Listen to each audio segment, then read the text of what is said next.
अब ये इसी का हमारे पास पार्ट 4 है, इसका सोल्यूशन स्टार्ट करते हैं। सबसे पहले मैट्रिक्स लिखते हैं, उसको ऐसे में डी, और डी मैट्रिक्स मेरे पास दिया हुआ है, इसमें 1 0 1 -4 1 -1 6 -2 और 1, ये मेरे पास एक मैट्रिक्स आ गया डी। सबसे पहले इसका डिटरमिनेंट निकाल लेते हैं। डिटरमिनेंट ऑफ डी जो है वो बराबर आएगा आपके पास यहाँ पर 1, उसमें 1 आएगा, उसके बाद 1 -2 1 होगा, -1 आ जाएगा, 0 आ जाएगा, 0 -4 -1 6 और 1 जाएगा, और फिर +1 आएगा, और -4 1 6 और -2, ये आपके सामने आ गया। इसको कैलकुलेट करते हैं। 1 से मल्टीप्लाई होना है, इसको 1 से मल्टीप्लाई होना है, इसको 2 से मल्टीप्लाई होना है, तो कोई मसला नहीं है। ये 1 1 का 1 हो गया, माइनस माइनस +2, तो -2 हो गया।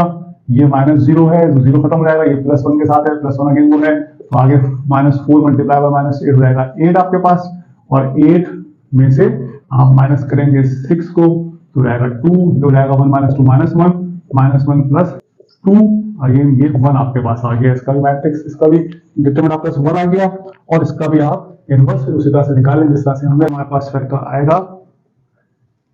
यहां से ये बन जाएगा हमारे पास -1 की पावर 1 + 1, और उसके बाद डिटरमिनेंट इसमें होगा 1 -1 -2 और 1, तो -1 की पावर 2, और ये मल्टीप्लाई होगा 1 -2 से, दैट इज 1 × -1, ये -1 हो गया।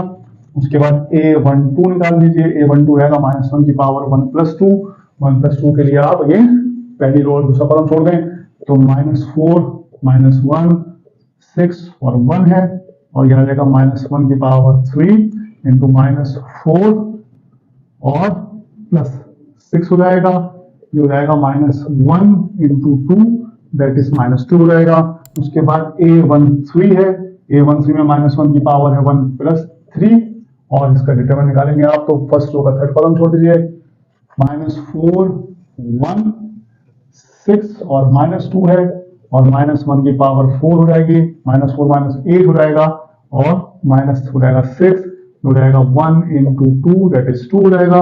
उसके बाद a23 निकाल दीजिए, a23 निकालने के लिए, सॉरी a21 निकाल दीजिए। उसके बाद a21 निकालने के लिए -1 की पावर 2 + 1 हो जाएगी, और सेकेंड रो छोड़ दीजिए और फर्स्ट कॉलम छोड़ दीजिए, तो आपको बचेगा 0 1 -2 और 1, और ये हो जाएगा -1 की पावर 3, 2 + 1 हो जाएगा आपके पास 3, और ये हो जाएगा 0 + 2, दैट इज -1 × 2, दैट इज -2, और उसके बाद यहाँ लाइन लिख लेते हैं। उसके बाद a22 निकाल दीजिए, a22 आपके पास होगा -1 की पावर 2 + 2, सेकंड रो और सेकंड कॉलम छोड़िए, तो 1 1 6 और 1, उसके बाद -1 की पावर 4 जाएगी, इसके बराबर रहेगा -4 और 1 × 1 -6, दैट इज -1 × -5, ये 5 आ गया। उसके बाद हम a23 निकाल लेंगे, -1 की पावर 2 + 3, सेकंड रो और थर्ड कॉलम छोड़ देंगे, तो बनेगा मेरे पास 1 0 6 और -2, तो मेरे पास होगा -1 की पावर 5 × -2 -0, और ये बन जाएगा उसके बाद -1 × -2, दैट इज 2। आखिर में नहीं, अब ये a31 है, a31 हो जाएगा बराबर -1 की पावर 3 + 1 के, और ये मैट्रिक्स बनेगा, डिटरमिनेंट बनेगा, थर्ड रो का फर्स्ट कॉलम छोड़ दीजिए, तो ये बन जाएगा 0 1 1 और -1, तो -1 की power 4 × 0 -1, that is 1 × -1, that is -1 आ गया आपके पास।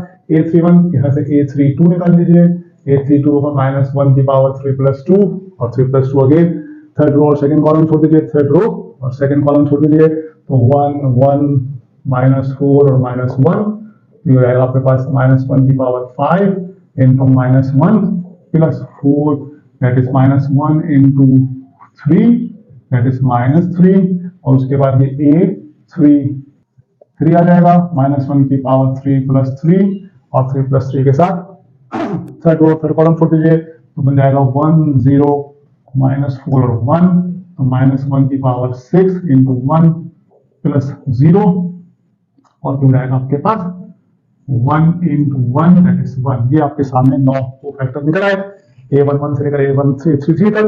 और उसके बाद हम इसका एडजॉइंट निकालेंगे। एडजॉइंट निकालने के लिए हम सबसे पहले क्या काम करेंगे, एडजॉइंट ऑफ डी अब कैसे निकलेगा, एडजॉइंट ऑफ डी ऐसे निकलेगा कि तमाम को फैक्टर उसी जगह पे रखते हैं। सबसे पहले आएगा -1 -2 2, उसके बाद फिर -2 5 और 2 और आखिर में -1 -3 और 1 और इसका फिर ट्रांसपोज करेंगे। जब इसका ट्रांसपोज करेंगे तो एडजॉइंट ऑफ डी हमारे पास आ जाएगा। एडजॉइंट ऑफ डी हमारे पास आ जाएगा -1 -2 और 2 -2 और 5 और 2 और -1 और -3 और 1। ये हमने एडजॉइंट ऑफ डी निकाल लिया। उसके बाद यहाँ पर हम उसका इनवर्स निकालेंगे। डी इनवर्स जो है वो आपके बराबर होगा adjoint of D upon determinant of D के। डिटर्मिनेंट ऑफ डी हमने 1 निकाला हुआ है, 1 से डिवाइड करके हम डायरेक्ट लिख देंगे इसको।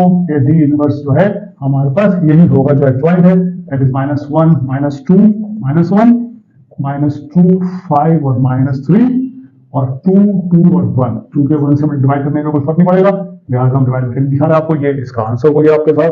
ये आपके पास ये इसका डी इनवर्स आ गया। जो आप उसका एडजॉइंट है वो इसका इनवर्स है अगर डिटर्मिनेंट बना रहा हो। अगर डिटर्मिनेंट बना रहा हो तो जो एडजॉइंट होता है मैट्रिक्स का वो उसका इनवर्स होता है। ये सामने आपके दिया हुआ है। ये पार्ट 4 हो गया हमारे क्वेश्चन नंबर 7 का। उसका इसका पार्ट 5 है, आखिरी पार्ट है, जिसके अंदर एक और 3x3 का मैट्रिक्स दिया हुआ है जिसको आगे हम सॉल्व करने की कोशिश करते हैं। इसका नाम उसे रखा हुआ है ई और देखते हैं इसका डिटर्मिनेंट निकालते हैं, तो उसके बाद आगे काम करते हैं। अगर डिटर्मिनेंट 0 नहीं आया तो मुझे आगे काम करना होगा, वरना इसको हम नहीं छोड़ देंगे। तो सबसे पहले डिटर्मिनेंट निकाल के देख लेते हैं। अगर डिटर्मिनेंट निकालता है इसका कुछ तो आगे काम करते हैं, वरना फिर लाएंगे ये सॉल्व ऐसे जाएगा। तो उसका सोल्यूशन स्टार्ट करते हैं। ई मैट्रिक्स है हमारे पास 1 -1 3 2 1 2 -2 -2 और 1। ये आपके सामने मैंने मैट्रिक्स लिखा। ये कुछ पार्ट 5 है, क्वेश्चन नंबर 7 एक्सरसाइज 19.2। गेन इसका डिटर्मिनेंट निकालते हैं। सबसे पहले 1 into 1 2 -2 1 -1 into 2 2 -2 and 1 और फिर +3 into 2 1 -2 -2। ये आपके सामने आगे डिटर्मिनेंट इसका ऐसा से अब क्या होगा, ये नाम 1 से मल्टीप्लाई हो रहा है तो 1 को छोड़ देते हैं। तो 1 1 1 -2 +4 हो गया, माइनस माइनस प्लस 1 हो जाएगा। अगेन 1 से मल्टीप्लाई हो रहा है तो उसको छोड़ देते हैं ऐसे ही। ये 2 1 2 हो जाएगा, 2 2 4 प्लस का 4 हो जाएगा और यहाँ पर आपका +3 है और 2 2 4 है, माइनस का 4 है और प्लस का 2 है। ये आपके सामने आ गया। इसको थोड़ा सॉल्व करें तो 1 + 4 5 हो जाएगा, +2 + 4 6 हो जाएगा, -4 +2 -2 मल्टीप्लाई होगा 3 से तो हो जाएगा -6। ये कैंसिल आएंगे। इसका मैट आपके पास डिटरमिनेंट आ जाएगा 5। तो ये आपके सामने आगे डिटरमिनेंट। अब इसको आगे इसके सारे कोफैक्टर निकाल लेते हैं करके और फिर उसको हम आगे पुट अप करते हैं। तो पहले A11 निकाल देंगे इसके अंदर। और A11 कैसे निकलेगा, -1 की पावर 1 + 1 और फिर आएगा 1 2 -2 और 1 और -1 का स्क्वायर इनटू 1 + 4 दैट इज 1 × 5 = 5। ये आपके सामने आ गया। इसके बाद यहाँ हम करेंगे, ये आप होगा फर्स्ट रो का सेकंड कॉलम, फर्स्ट रो और सेकंड कॉलम तो बन जाएगा -2 -2 और 1 तो -1 की power 3 × 2 + 4 that is -1 × 6 that is -6। उसके बाद ये यहाँ पर बनेगा आपके पास फर्स्ट रो का थर्ड कॉलम छोड़ दें, फर्स्ट रो थर्ड कॉलम छोड़ दें तो 2 1 -2 और -2 तो बन जाएगा -1 की पावर 4 और -4 + 2 = -1 की पावर 4 जो है वो 1 हो जाएगी और ये आ जाएगा -2 तो ये बराबर आ जाएगा -2 के। और उसके बाद -1 की पावर 2 + 1 2 + 1 है 3 3 second row first column, second row और फर्स्ट कॉलम छोड़ देंगे तो बचेगा बस -1 3 -2 और 1 तो ये रहेगा -1 की power 3 × -1 + 6 that is -1 × 5 that is -5। यहाँ लेंगे तो यहाँ पर A 2/2 + 2 second row second column, second row का सेकंड कॉलम छोड़ दें, सेकंड रो सेकंड कॉलम छोड़ दें तो बचेगा 1 3 -2 और 1, तो -1 की पावर 4 इंटू 1 + 6 और ये रहेगा फिर 1 × 7, दैट इज 7 आ गया। उसके बाद इसका डिटरमिनेंट होगा, सेकंड और थर्ड कॉलम छोड़ दें तो 1 -1 -2 ये आपके सामने रहेगा -1 की पावर 5 इंटू -2 -2, ठीक है। और ये हो जाएगा आपके पास -1 × -4 दैट इज 4 आ जाएगा, ये -4 है।